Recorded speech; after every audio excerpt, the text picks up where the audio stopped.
Good. Hello, good evening, good afternoon, good morning. I hope everybody is fine. It's been a while. Thank you for being with us. Thank you for sharing the videos. Thank you for commenting. We are here to continue what we started. We are discussing Abrahamic religion, the third one. The problem of our life, the problem of Africans, the invaded religions. One of the most sensitive and emotional and craziest religion in Abrahamic religion is Islam. I hope you heard this currently that some people were arrested in Nigeria, in northern Nigeria, because they are eating publicly during Ramadan. You see, it's funny.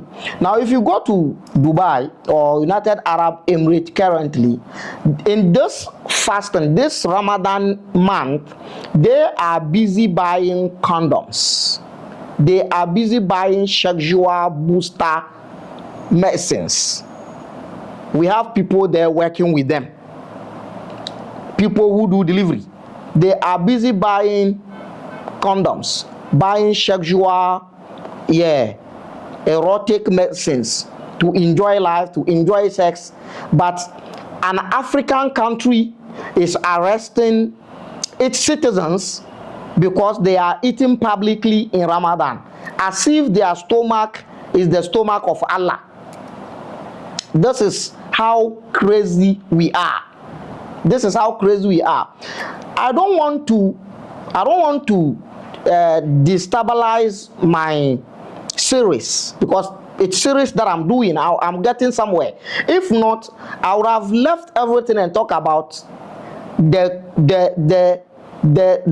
nonsense teachings that are surrounding Ramadan, the cluelessness that people don't even understand what exactly is this thing about. See, let me tell you one thing. It is said that in Ramadan, Satans are chained, or Satan is chained, aka Iblis, aka Shaitan, aka Lucifer is chained in Ramadan, right? Yes, during fasting month, Satan is chained.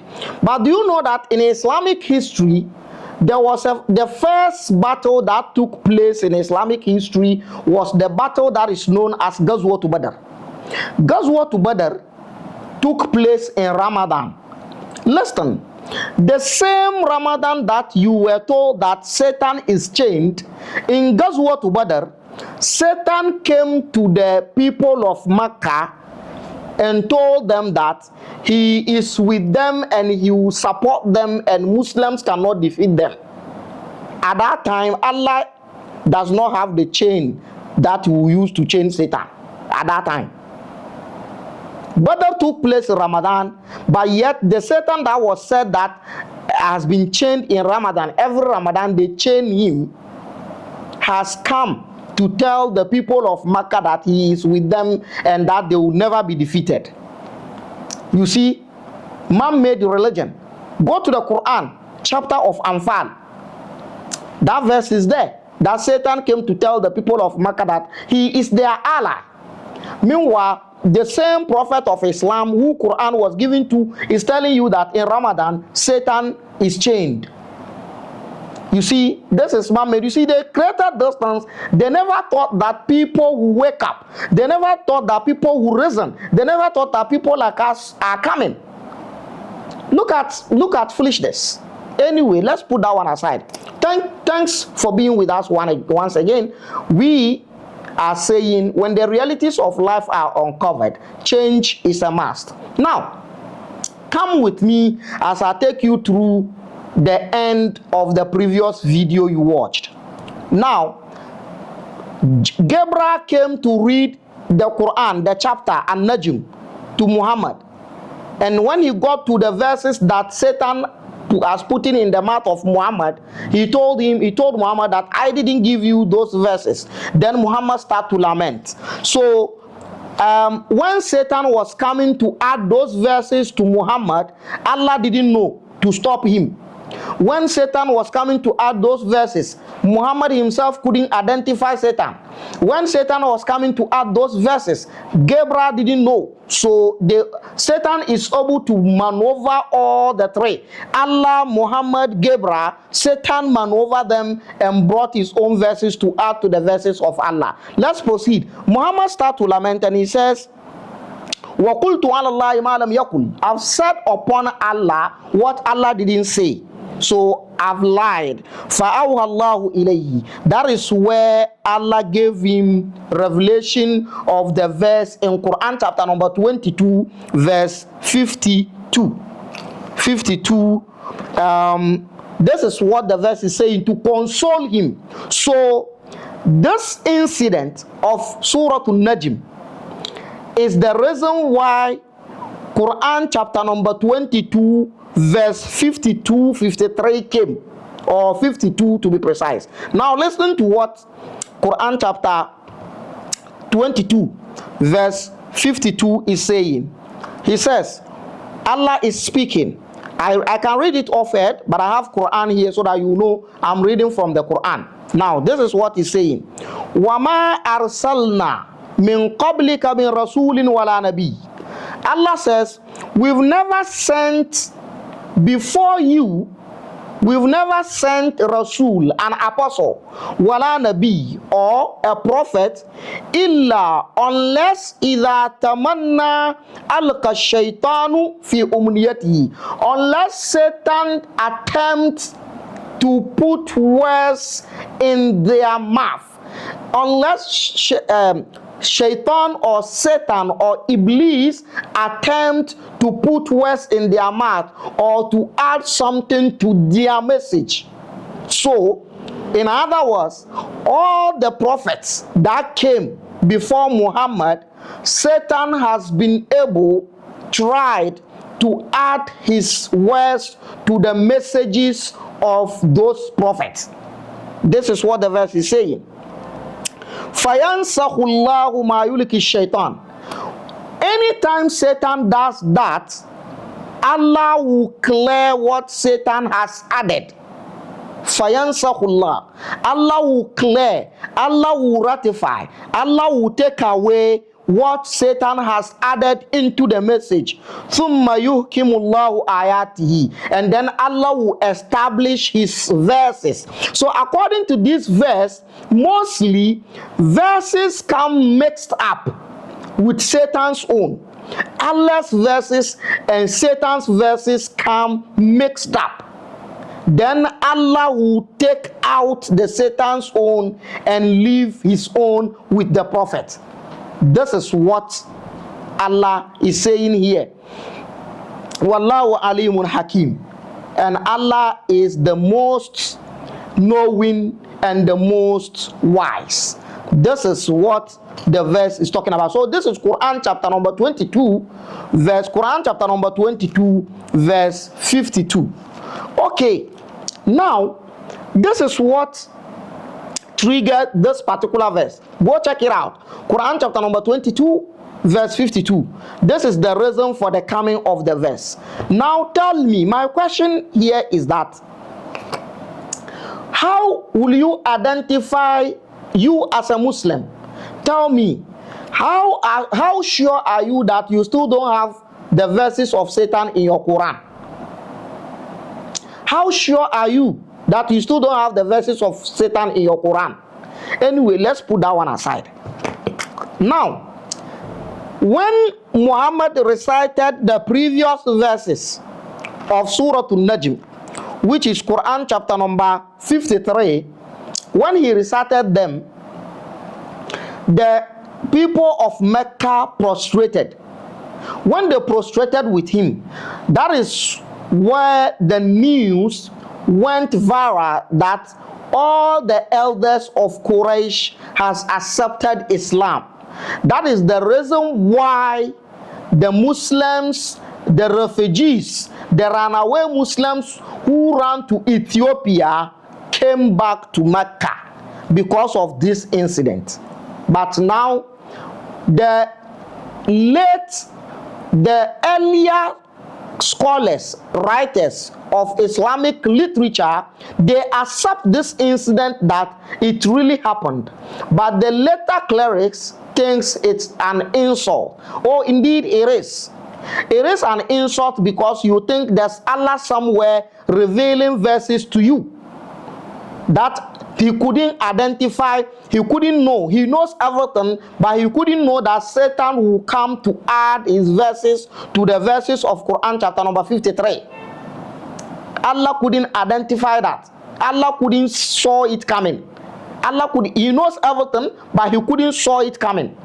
Muhammad is not able to differentiate the verses of Allah and the verses of Satan. Gabriel could not differentiate between the verses of Allah and the verses of Satan. It is an insult. It is an insult. But to me, it's nothing, because the religion is man-made. Anything that man has made, there is a flaws and mistakes and shortcoming. That's a shortcoming. Quran is full of shortcoming. It's full of shortcoming. When we get there, we will prove it to you. This book is nothing. It is man-made. Anything that is written here, it's man-made. In fact, the history of the Quran, all the historical backgrounds of the Quran are pirates of the Bible. They are pirates of the Bible, especially the Old Testament. When we get there, we will do justice to it. It is the Quran, it's here.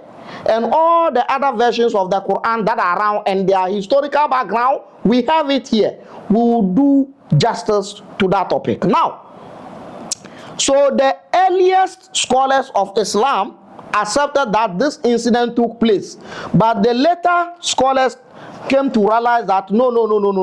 When you say this incident has taken place, you are creating a problem for Islamic religion, because people will question Islam, the authenticity of Islamic religion. So they started to run away from it. Now, this incident that has been mentioned here, the account I read to you is in Tabri's Tafsir, the Tafsir of Tabri. It is one of the earliest, the first tafsir of Quran, the first Quranic interpretation, the first Quranic exegesis. It is there under the chapter, Quran chapter number 22, Surah Al-Hajj, verse 53. That is where this account is. When you go there, you will get it. We are not fabricating anything. We are not making this things up. We are just proving to you that your religion, just like any other religion outside there, it is man-made religion. Now let's proceed to this tafsir. This is a tafsir al-wasit. It is Quranic exegesis, Lil Quran al-Karim. The reason why I love to use this one is that I want to save myself the stress of picking so many tafsir, because I have them here. But this one has almost like 5 different tafsir in one. That's why I use this one. This is Mujalladu Tasi, volume 9, Surah Al-Hajj. Now I want to take you through it and see how some Islamic clerics wanted to debunk and reject the narrative or the account we just narrated. Now listen. Surah Al-Hajj, under the interpretation or the exegesis of Quran, Surah Al-Hajj verse 52, this is what is there. Now he brought the verse 52, verse 53 and verse 54. Now let's listen to him. Qala, that is volume 9 of the tafsir, and then you have page 325. If you have that book, go check it at Tafsir al-Wasit. Now, he says, قال الإمام ابن كثير عند تفسيره لهذه الآية. Ibn Kathir, one of the Quranic or Islamic clerics, said this when he is interpreting this verse. What did he say? He says, قد ذكر كثير من المفسرين ها هنا قصة الغرانيق. He says a lot of the Quranic exegesis has mentioned the story of Garanik, the one we just read from Tabri's Tafsir in the previous video. Now listen, Ibn Kathir is saying a lot of scholars have mentioned it. Now, if a lot of scholars has mentioned it, why are you debunking it? If majority of scholars have mentioned it, why are you running away from it? You know, if you've been engaged a Muslim before, if you have engaged a Muslim before about their religion, you realize that they have this attitude. The attitude of anything that is not serving the religion well to them, they will say that thing is weak. Any report, if it is hadith report or it is Sirah report, that is not serving the religion positively, they will say that report is weak, that account is daif. But if it is serving the religion positively, they will accept it. That is what they do. If it is Quranic verse that is going against the religion, they will tell you you don't understand the interpretation of the religion. This is how hypocrite they are. If you read the verse in English, they will tell you English translation is incomplete. It's full of errors. When you read the Arabic, they will tell you that is not what the Islamic scholars said. When you bring to them what Islamic scholars said, they will tell you those Islamic scholars were not Muhammad and they were not Allah. Confuse people with their confused religion and their confused malams and their confused teachings. Yes, this is what it is. This is what it is. So he says, قَدْ ذَكَرَ كَثِيرٌ مِنَ الْمُفَسِّرِينَ. A lot of Quranic interpreters, a lot of Quranic exegetes mention this qissa or this story in their tafsir. So why are you rejecting it? If a lot of them have mentioned it, why are you rejecting it? Now let's proceed. He says, وَمَا كَانَ مِنْ رُجُوءِ كَثِيرٍ مِنَ الْمُهَاجِرِينَ إِلَىٰ أَرْضِ الْحَبَشَةِ. And he says, this incident has been the reason why the Muslim runaways or the refugees who went to Ethiopia came back. It was this incident that made them to come back to Mecca. And it is true. It is clear. You can see the connection. Now, ظَنَّ مِنْهُمْ, and they thought that anna mushriki Quraysh, that the Mecca Quraysh qad aslamu, they have accepted Islam because they held that all of them prostrated with Prophet of Islam, aka Muhammad. So now walakinnaha, now Ibn Kathir is saying, but the story min tariqi kulliha mursala, the narratives of the story fall under the category of hadith that is known as mursal. Hadith mursal, or the mursal narration, is an hadith that has been narrated without so much change. In simple terms, you can't find the narrators. That is in simple terms. For that matter, he says, "Walam araha musnadatan min wajhi sahih." For that matter, I, Ibn Kathir, I think this seerah or this story is not authentic.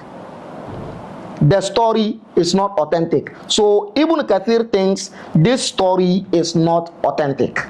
Right. Now, after saying a lot of scholars has affirmed and approved it, he alone is saying this story is not authentic. Now let's proceed. ثم قال, and Ibn Kathir continued to say, قال Ibn Abi Hatim, another Islamic scholar says, they call him Ibn Abi Hatim. He says, حدثنا Yunus bin Habib. Someone known as Yunus bin Habib has told us, Hadathana Abu Dawud. Another one known as Abu Dawud told us, Hadathana Shu'ba. Another one known as Shu'ba also told us. And Abi Bashar. Another one known as Abi Bashar also told us. And Sa'id bin Jubair. Another one known as Sa'id bin Jubair also said, Qala, he said, Qara'a Rasulullah. The apostle of Allah has recited in Makkah, Surah Al-Najm, the chapter of Najm, Quran chapter number 53. فَلَمَّا بَلَغَ هَذَا الْمَوْضِعِ, when he got to this point, أَفَرَأَيْتُمُ اللَّاتَ وَالْعُزَّى, did you see Allata and Uzza, وَمَنَاتَ الثَّالِثَةَ الْأُخْرَى, and Manat, the number 3, or the third one. قَالَ, he says, فَأَلْقَ الشَّيْطَانَ عَلَى لِسَانِهِ, Satan has put in on his tongue, or Satan has put in on his mouth, or Satan has put in another verse, different verses in his mouth. What did he say? The verses were Tilkal Garaniqul Ula wa inna shafa'atahunna laturtaja. These are the verses that Satan has put in the mouth of Muhammad. Qala, he says, Qalu al-mushrikun, the mushriks said, they said, Ma dhakara alihatana bi khair qabla al-yawm. Muhammad has never mentioned our idols with good words except today. Or in other words, Muhammad has never praised our idols except today. So he has praised our idols today. Meanwhile, this praise that Muhammad praised the idols, Muhammad was under influence of Satan. Satan was manipulating him. If Muhammad belongs to Allah, Allah created Muhammad, and in the narratives of Islam, we saw how Allah cleared and cleansed the heart of Muhammad through the spiritual surgery or religious surgery, which angel Gabriel did, or two angels did, or birds. Some reporters say it was birds, two white birds that came to perform the surgery to clean the heart of Muhammad, take away the portion of Satan. So how did Satan got access to Muhammad again? This is man-made stuff. Stop fooling. Stop worrying people. Stop calling people names because of your man-made religions. Anybody that is worshiping in Islam, you are worshiping Arabs. You are worshiping Arabs. You are slaves to Arabs. Take it or leave it. I've said it. And ya mawa worship maka. We are Arab for kwa. And until fasting, no ma brewe biani, no ma chow picha. They will bring food to you. They will feed you. They only give you food. So you eat and go and poo-poo. You only need food. And it is only Ramadan that you need food. Do you know what it means? You stay empty stomach and someone will give you food. Do you know what it means? When we are trying to free you people, you think we are the evil ones. Now, then they said, Muhammad has never mentioned Muhammad has never praised our idols. So what happened? He prostrated at the last part of the verse. You know, Quran chapter number 53, Surah Al-Najm, the last part of it has prostration, sujud. He prostrated, wasajadu, and they also prostrated with him.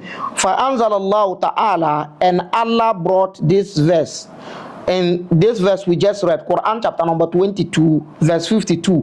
وَمَا أَرْسَلْنَا مِنْ قَبْلِكَ مِنْ رَسُولٍ وَلَا نَبِيٍّ إِلَّا إِذَا تَمَنَّى أَلْقَى الشَّيْطَانُ فِي أُمْنِيَّتِهِ. So this is the point. Now, let's leave here and come to where they were trying to twist the whole issue and then say that that incident has never happened. That incident has never taken place. Now listen, this is the thing. They said, here they said the main meaning, people that are rejecting the incident, this is what they are saying. They said, Walmana. They said the meaning of the verse is that Wama arsalna min qablika ayyuha rasulul karim. Oh you Muhammad, we've never sent any prophet before you, min rasulin wala nabi, prophet or an apostle before you, illa idha qara'a shay'an mimma anzalnahu alayhi, except he read something that we have revealed to him, just like the way you are reading the Quran. Let's proceed.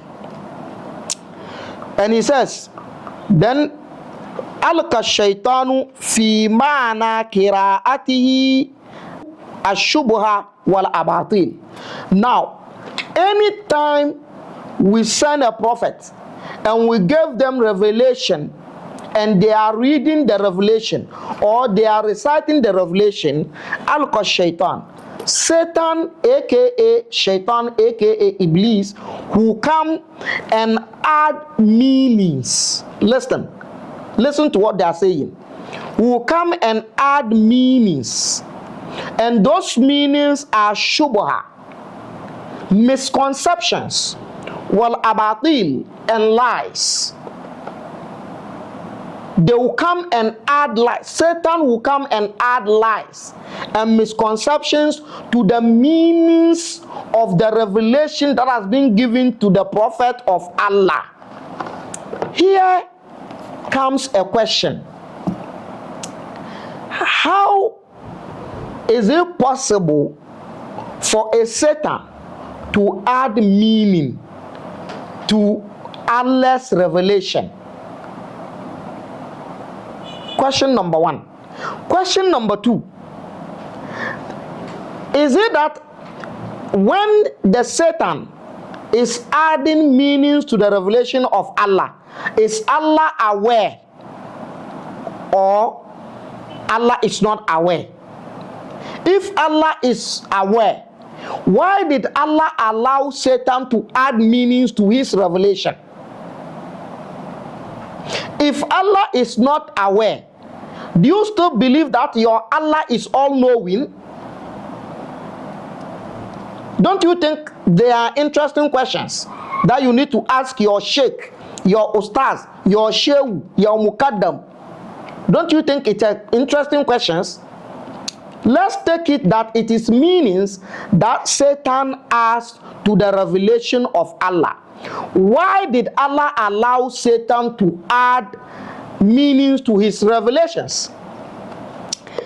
So it means that what Muhammad experienced is Satan adding meanings to the verse or to the chapter 53 of the Quran that was revealed to Muhammad, right? Satan added meanings to it.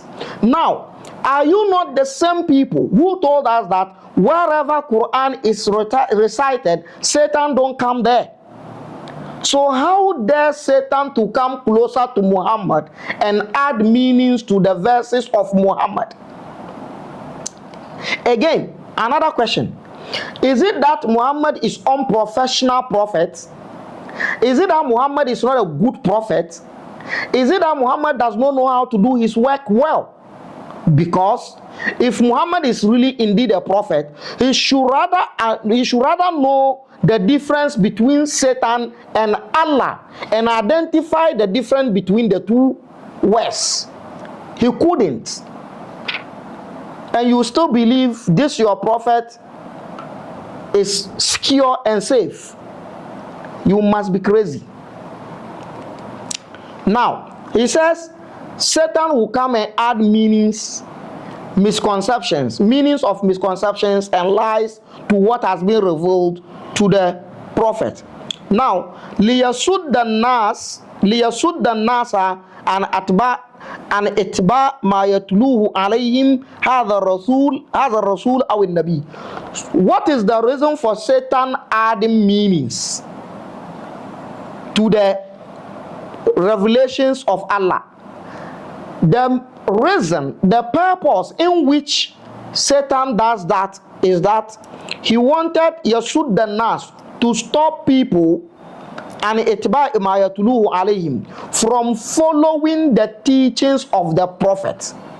Now, if Satan adds meanings to the revelation of Allah, you the Abduls, you the Muslims, you the Arab slaves, how can you identify the meaning of Satan from the meaning of Allah in the revelation of Allah, if your Muhammad himself couldn't separate the meaning that has been added to the verses? You are joking. You are really joking. So this incident really happened, but Muslims are running away from it. Now, Ibn Kathir has nailed himself without knowing. He said a lot of scholars has brought it, which authenticate and make it accurate that the incident has happened. Now, Ibn Kathir alone cannot debunk it, because people who brought it are more than him. And himself, he brought another narrative of Abi Hatim. so he cannot reject it. So the incident of Satan putting verses in the mouth of Muhammad has really taken place. Now, let me take you to last book so that we draw curtains for this episode or for this video. Muhammad Hussein Haikal, in his book Ayat Muhammad, brought the same thing in Faslul Sadis, in chapter 6 of his book. He brought it and he tried to reject it. He rejected it. Now, but this is what he said. He said, Huna yaridul hadith al-Garanik. He said, here we bring the hadith of Garanik. Alladhi, that incident that awradahu, that Ibn Sa'd fi Tabaqat al-Kubra, in the book of Tabaqat. The book is here. I don't want to waste your time, so I don't want to read that one. The book is here. The book of Tabaqat has brought it. What Tabri has also brought it fi Tarikh Rusul wal Muluk, in his history book, and also in his tafsir. Kama awradahu kathiruna min al-mufassirin, just like the way a lot of the Quranic exegesis brought it. Wa kutabu sira, and the sira authors. So now, a lot of Quranic exegesis, a lot of historians, a lot of sira scholars, and also Bukhari also brought it. Even though he has taken some part of it out, has brought it, the incident of Satan putting words in the mouth of Prophet Muhammad. And now, the later day scholars are trying to run away from it. Are you more learned than the people who reported it before you? Shut up. Your books has brought it. The incident has taken place. Now, this is the practical reasons that justify the point that that incident has taken place. That is the one. It is the main reason why the runaway Muslims, the refugees who went to Abyssinia or Ethiopia, came back to Mecca. It was because of that incident. Because the Quraysh prostrated with Muhammad. So there was a rumor that all of them accepted Islam. That is one. So if not that incident, the refugees that went to Ethiopia wouldn't have come back. The Muslim refugees. 1, 2. That same incident is the reason why Quran chapter number 22 verse 52 was revealed to console Muhammad. So these two incidents, practical incidents surrounding this, are pointing that that incident of Satan putting verses in the mouth of Muhammad is real and it has happened. Now, you are running away from it and you are arguing with your predecessors. Some of you are saying it hasn't happened. Some of you are saying it has happened. Do you know why? This indicates that our point is still real. Your religion is man-made religion. Whoever is worshiping in Islam is worshiping human being. You are worshiping Arabs. You are worshiping Muhammad and the descendant of Muhammad. Islam is man-made. You are a slave to Arabs. So the definition of a Muslim is a slave of Arabs. Thanks for watching. The descendant of Thoth, I say to you, bye-bye.